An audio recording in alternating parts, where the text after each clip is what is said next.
大家好，我是爱说真话的 Tiger。虽然说三星在中国内的销售表现不算优秀，但它的手机产品一直是机圈发烧友最爱讨论的话题，尤其是 S 系列旗舰，一直是每年安卓机皇强有力的竞争者。根据此前传言，三星计划于2024年1月17日在加利福尼亚州的圣河赛事发布 Galaxy S24 系列新机。最近网上也开始又有不少新的爆料消息，尤其是超大杯 S24 Ultra。Tiger 今天汇总了一下，看看 S24 Ultra 能否有资格当选新一代安卓机皇。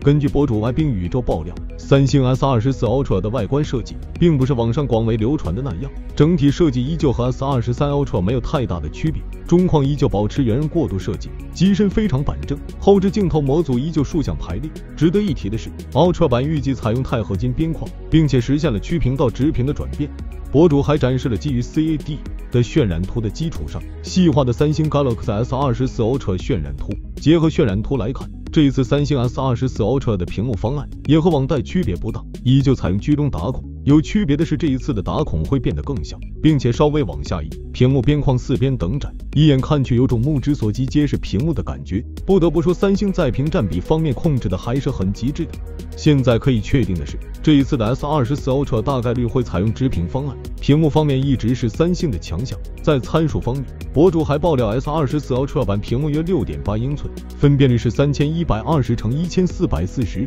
2K 分辨率，屏幕峰值亮度达到2500尼特，支持1到120赫兹动态刷新。最后提一嘴手机的3位数据，机身尺寸为 162.3×79×8.6 毫米，重233克，在超大杯手机里面也算是正常水准。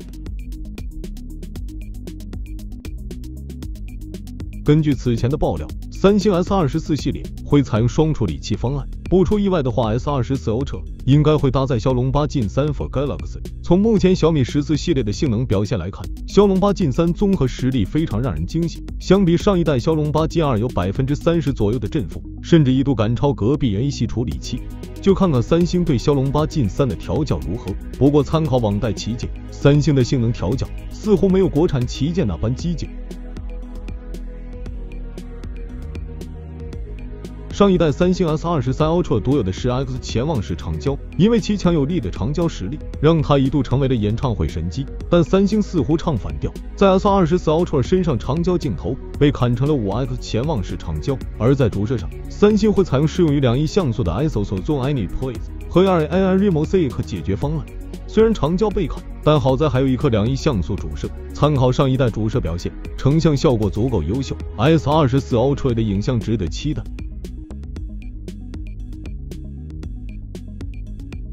续航方面 ，S24 Ultra 内置5000毫安时电池，最高支持45瓦充电，电池容量不用多说，旗舰平均水准，一天就算是重度使用，也可以做到一天一充。但是充电速度依旧值得吐槽，45瓦充电和隔壁苹果的抠门几乎没有什么区别。要知道这可是三星旗舰的超大杯呀，从0充到100%耗时70分钟左右，相比于国产旗舰，算是遥遥落后的。存储方面 ，S24 Ultra 很有可能首发2TB 存储，运存方面依旧最高支持12GB 略，而还有爆料称 Ultra 版可能会回归 8GB 加 128GB 入门存储组合，为用户提供多种选择。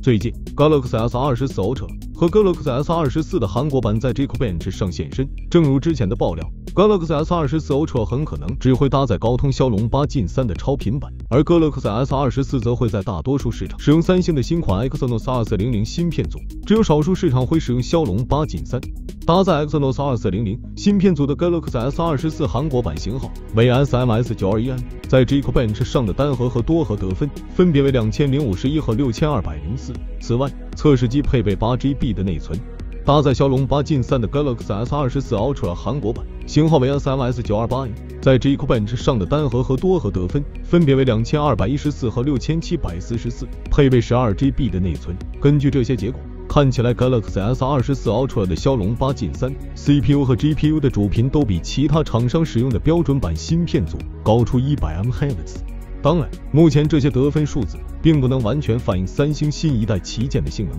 要想真正了解它们的表现，还需要亲自体验这些设备。考虑到新芯片组在 CPU 和 GPU 方面的显著提升，可以合理的期待新款手机在性能上会比前代有显著的提升，同时还能提供更强大的 AI 功能。总体上来看 ，S24 Ultra 相较于上一代最大的升级，也许就是采用直面屏，外观、影像也许有小幅度的提升，性能和质感也许有大幅度提升。欢迎在评论区留言，想了解更多数码资讯，记得关注我们的频道，我们下期再见。